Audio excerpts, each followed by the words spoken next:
I welcome you, all the students of Standard 10th, in this virtual classroom. Students, we have been listening and reading the poems and the songs from our childhood. Actually, we began to listen to the songs and reading of the poems before we knew the language. The God has given us the power to enjoy the music and the rhyme and the rhythm in the song. And that's why whenever our mother sung the lullaby or any music around us in our surrounding, whether it is created by the birds, whether it is created by the animals, we enjoyed it. Today, I am telling you one of the most important feature of the poem.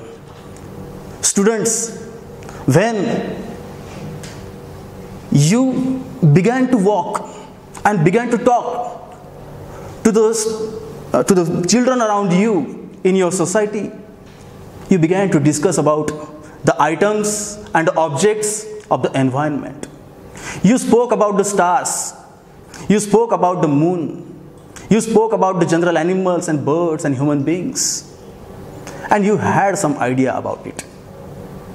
And when you began to go to school, then you began to learn the words and the phrases and the sentences. And when your teacher sang the poems in the pre-primary school for you, you began to enjoy it. You may have heard that poem hundreds of times. Yes, of course. Twinkle, twinkle, little star, how I wonder what you are. Now, when you discuss the matter with your fellow students, you always have spoken about the stars and the moon and other objects in the environment, whether it is a tree or a bird. So, that is the experience you have achieved with your five senses. Sometimes with your eyes, sometimes with your mouth, sometimes with your ear, and sometimes with your tongue. So, this has prospered the words of your experience. And when you listen the song or poem in the classroom, you begin to correlate those words with the words in the books. When you read the poem Twinkle, Twinkle, Little Star, you suddenly recall your previous experience about the stars. You painted an image of dark sky, and on the background of dark sky, the bright twinkling stars. Why could you correlate?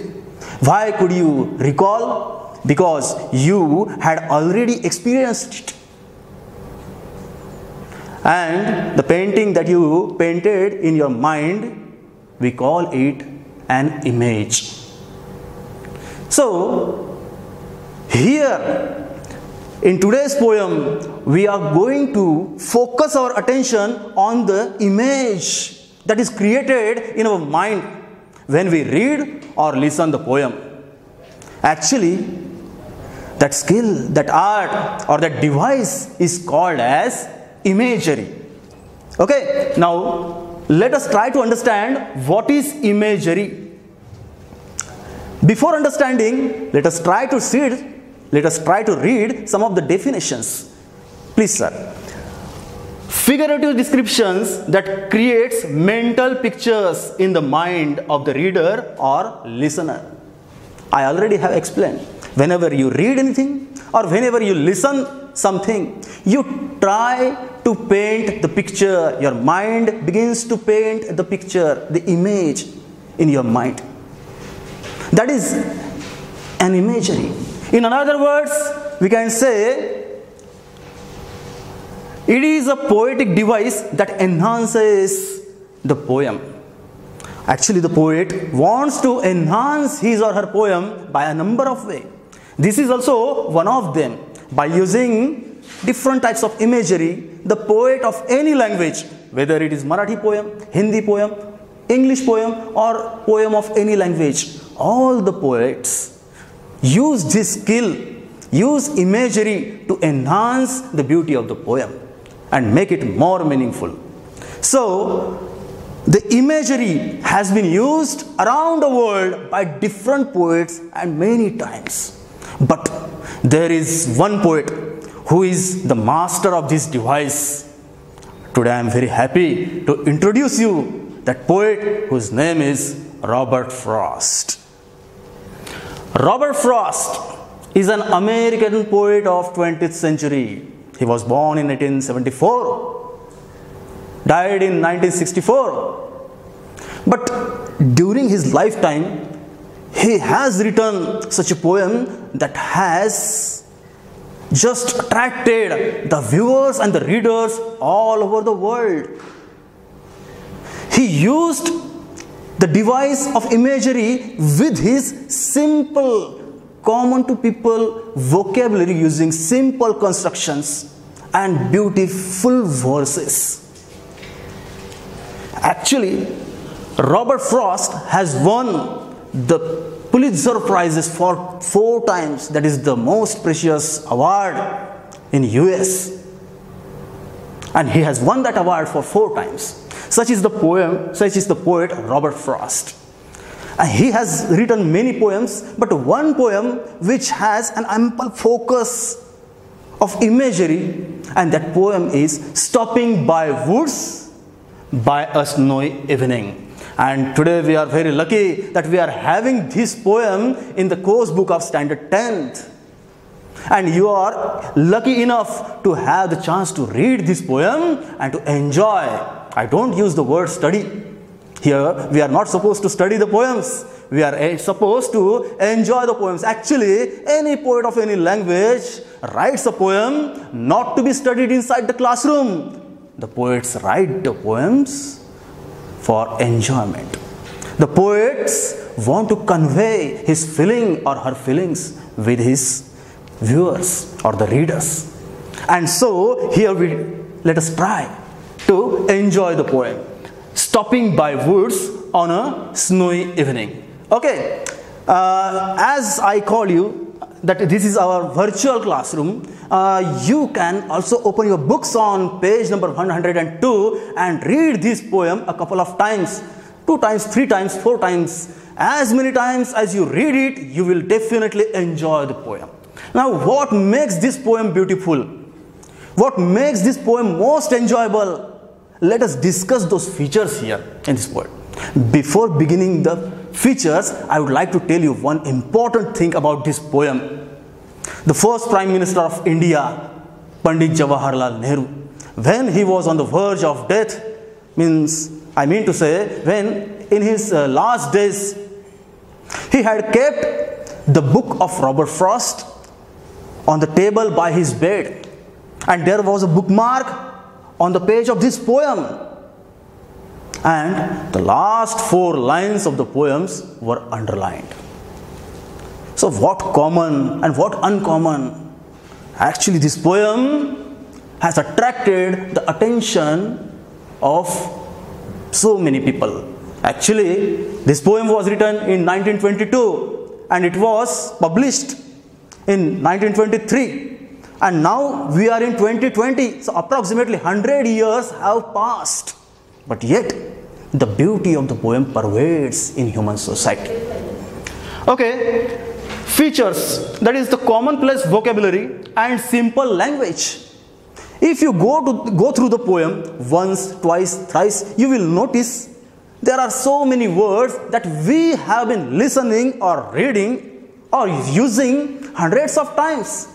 The words like woods, then village, then farmhouse. So simple vocabulary, day-to-day language words that the poet has used. Though the poet is from America, that is US, it can be well understood by the rural students of India. So that is what we call commonplace vocabulary.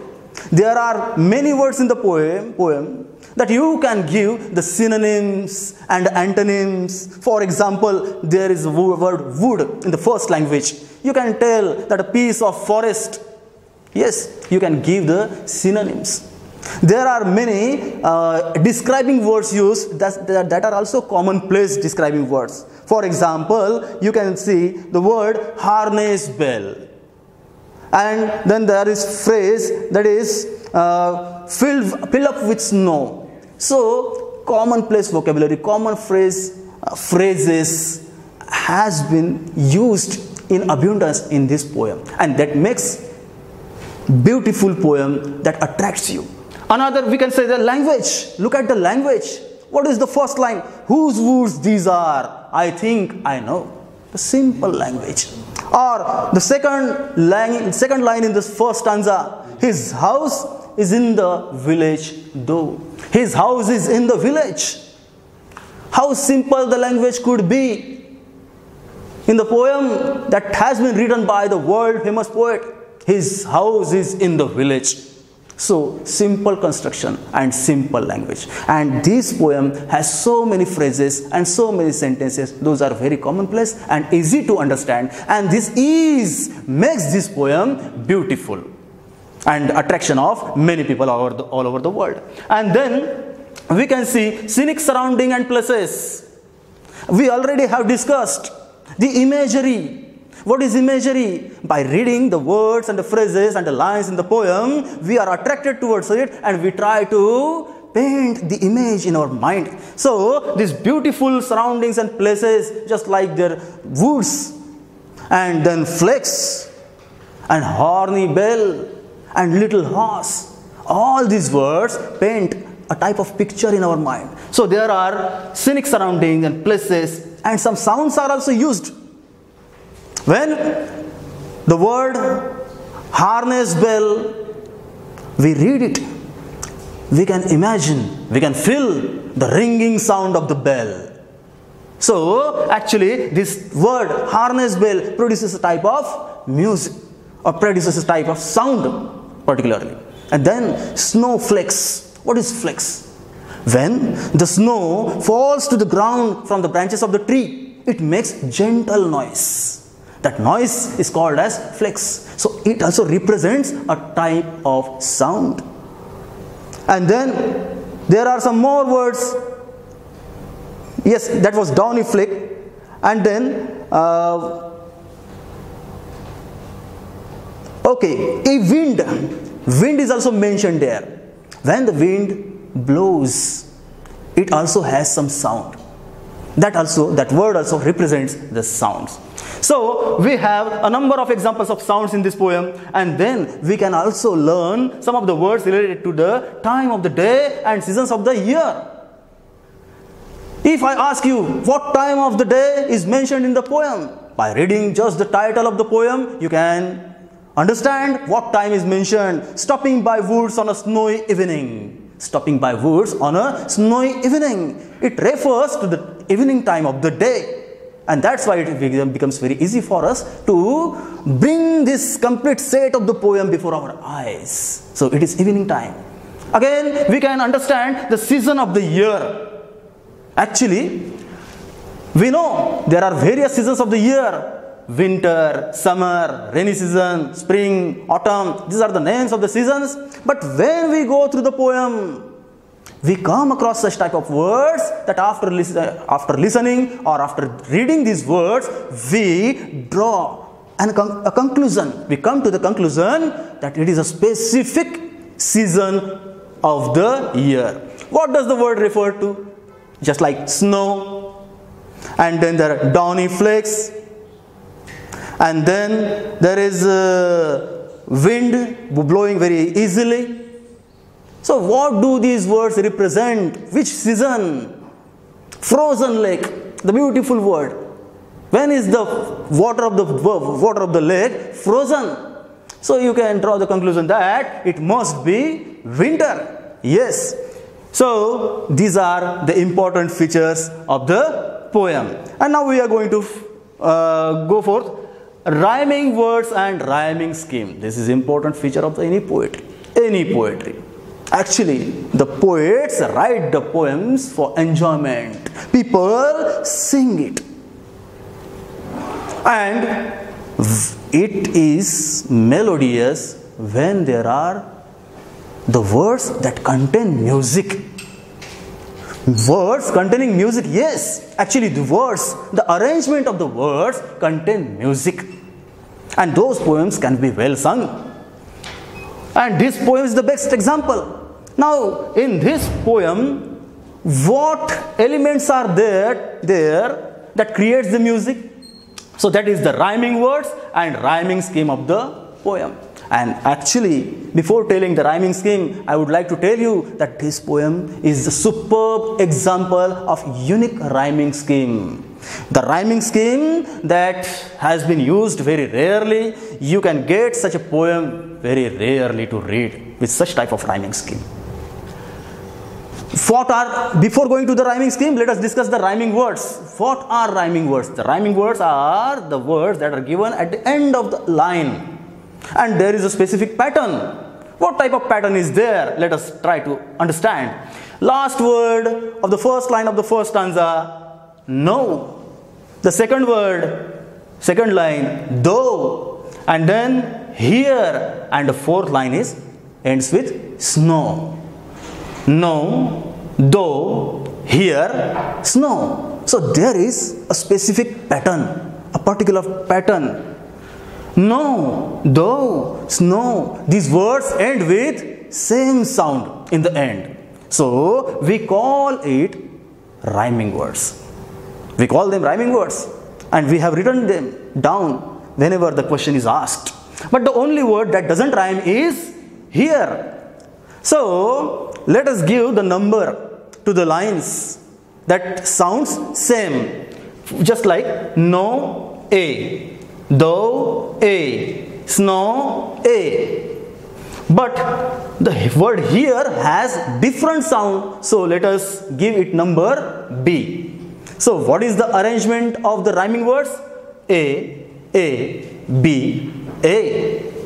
A, B, A. This is the rhyming scheme of the stanza first. If we go to the second stanza, you will find the same thing there. Let us read the words. First, queer. Second, near. Third, lake. And fourth, year.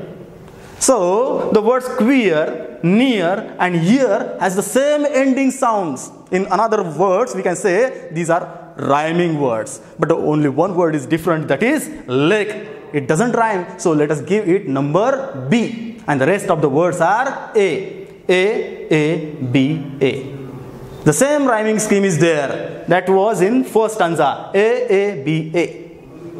But when we take just one stanza into consideration, we can say that the rhyming scheme is A, B, A. When can we say that? When we take only one stanza into consideration. But when we take all the stanzas into consideration, there is something remarkable thing to observe. And what is that thing? Let us observe again.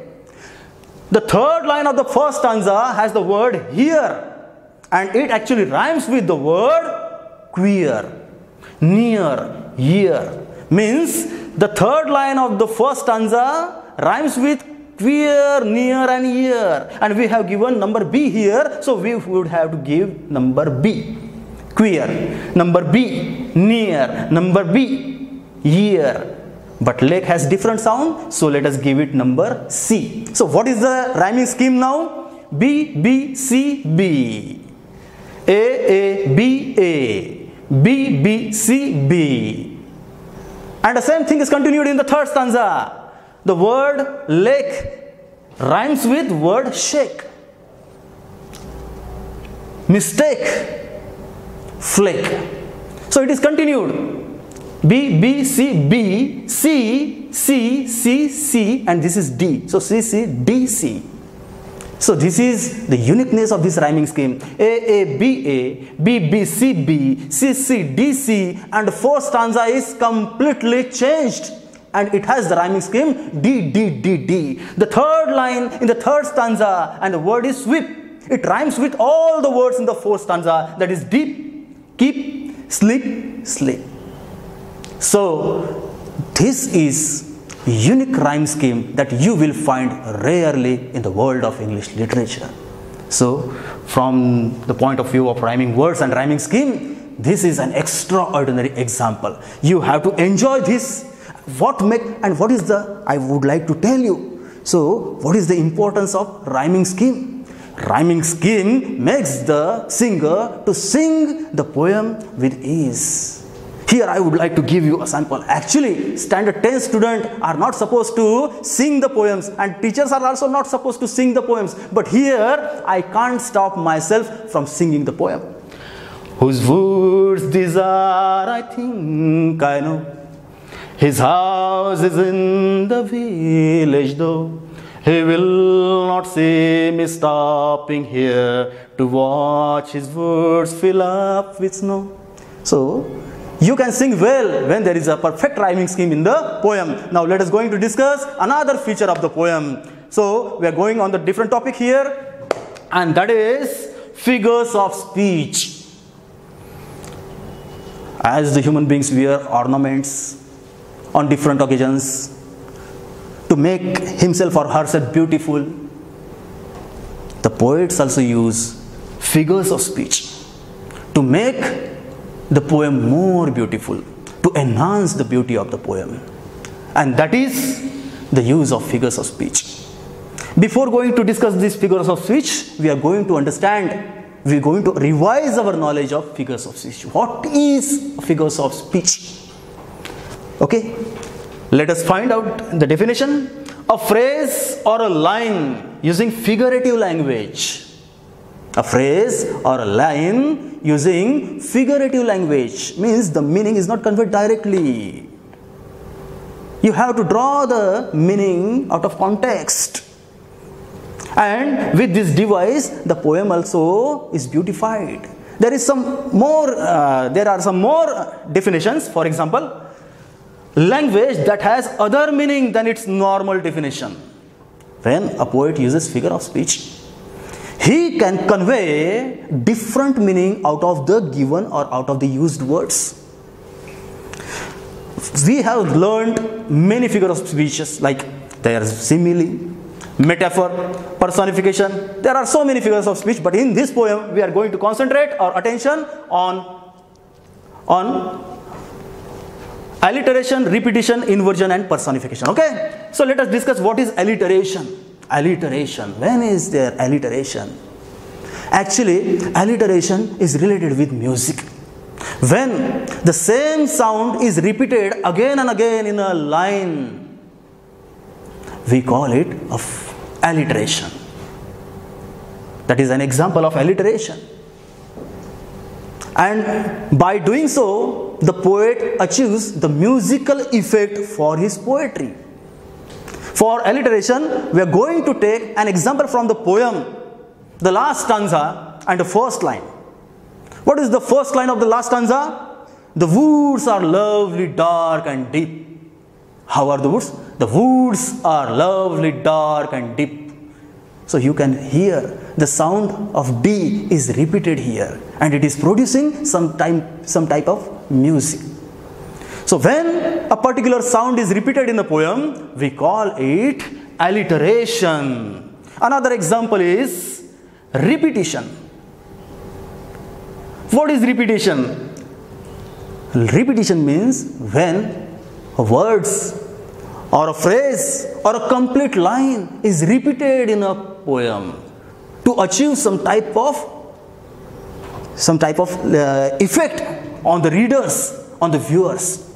Yes. And the best example of the repetition in the world of English literature is this poem and the last stanza and the last two lines. What are these?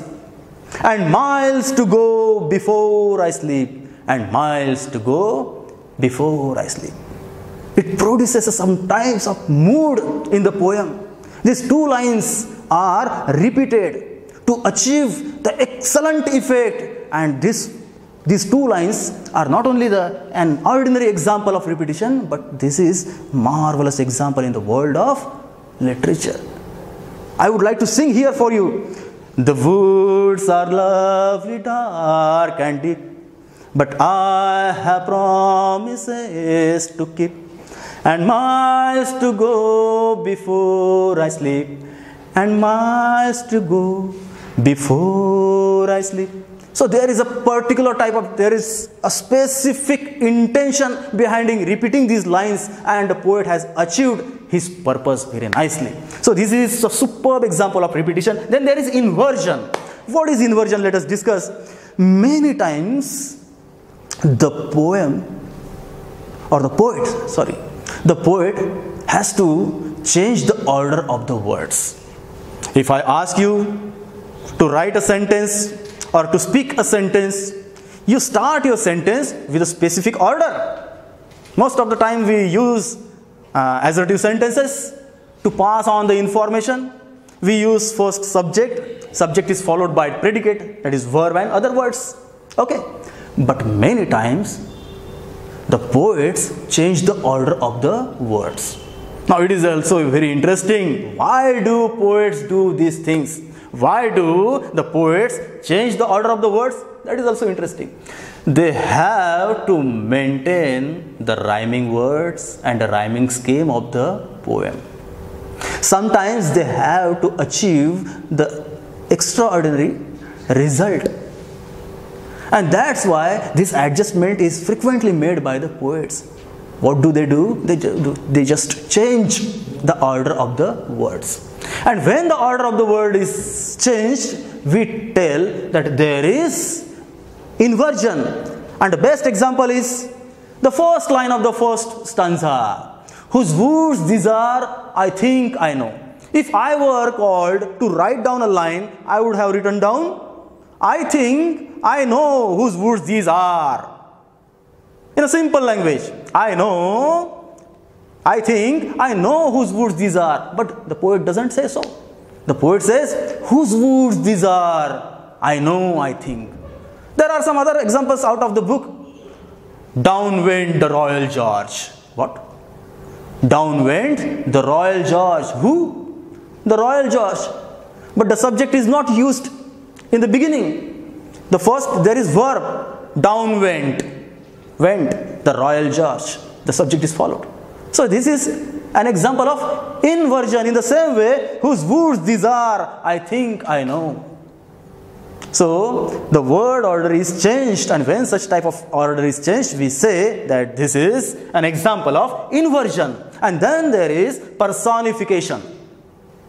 There are certain qualities that human beings acquire. Those qualities belong to human beings. But sometimes an author or a poet gives these qualities to animals, to birds, or many times to inanimate objects, that is non-living objects. Yes. So the animals and the birds and other non-living objects are treated as if they are human beings. Means they are treated as if they are persons. So the name of the figure of speech is personification. And in this poem there is an example of personification. In the third stanza, let us read the first line. What is first line? He gives his harness. First line of the second stanza. My little horse must think it queer. My little horse must think it queer. Think. What is the action? Thinking. Who thinks? Sometimes I think. Sometimes you think. All the people think. The poets think. Many times we say, I was thinking. So this action belongs to human beings. But here in this line, who is thinking? The poet's little horse. So the quality of thinking, the action of thinking is given to the horse, animal. So the horse is personified. So we can say here is personification in this line. So this is very important feature, that is figures of speech. And now we are going to take another aspect of the poem, that is reading between lines. Yes, reading between lines. You may have been listening this word for the first time. What is reading between the lines? Many times the poet uses the words, and those words contain something different meaning. The poet writes the words and conveys different ideas. Actually, it is on the part of the readers and the viewers to draw such type of conclusions.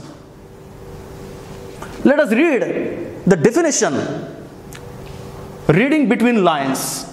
Reading between lines means to try to understand the deeper meaning. Means the words are not ordinary. Those are pregnant with the thoughts. You have to infer the meaning. Okay. So, the speaker's journey in this poem is compared with the life.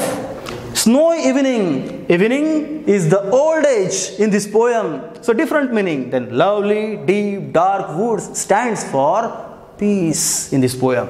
And the promises stands for the responsibilities and the duties that the poet has to shoulder. And sleep in the last line of the last word, it is not ordinary sleep. It is supposed to be death. Okay, now let's go forward. What is the message of the poem?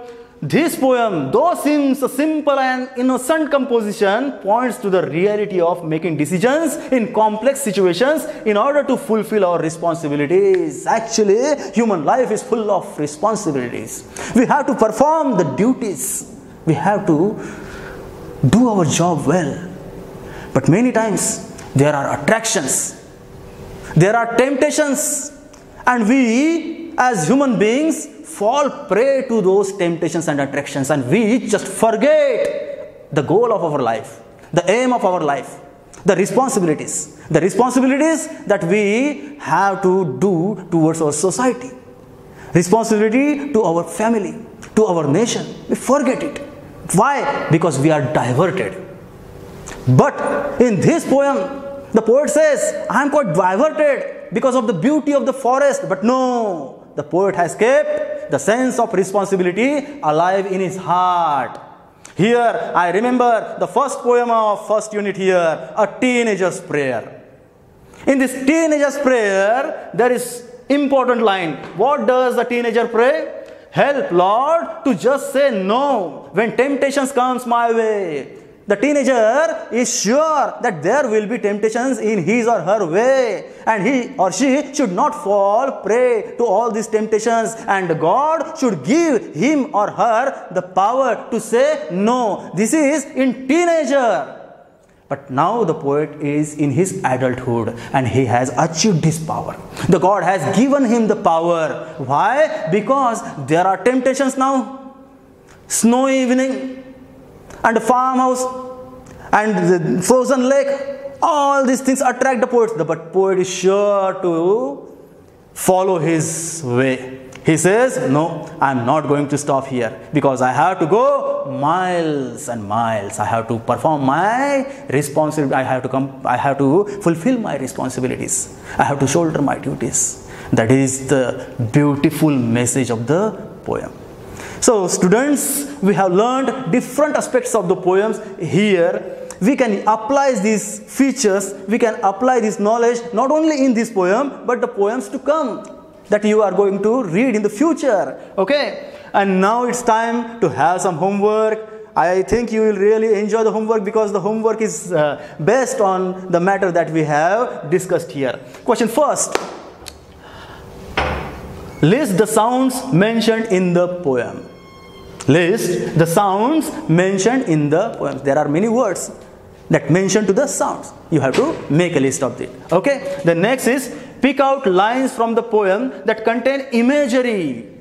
So, what are those lines that create a type of picture that paints an image in your mind? You have to note those lines in your notebook. And the third is complete the following Venn diagram by adding suitable describing words. This poem has very simple words. Actually, wind and evening are these words are taken from the poem. You have to use describing words. If you don't get those describing words in the text, you can get the words out of the text. You can take any describing word from your normal. Forceful wind, powerful wind, cool wind, anything. Evening, joyful evening, dark evening, anything of that kind. So, here, this poem is completed in this virtual classroom.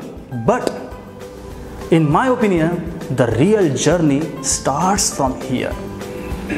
Now, taking all this into considerations, you have to read this poem 2 times, 3 times, 4 times. Enjoy this poem, and then you will automatically know the deeper meaning that has in this poem. Thank you, students.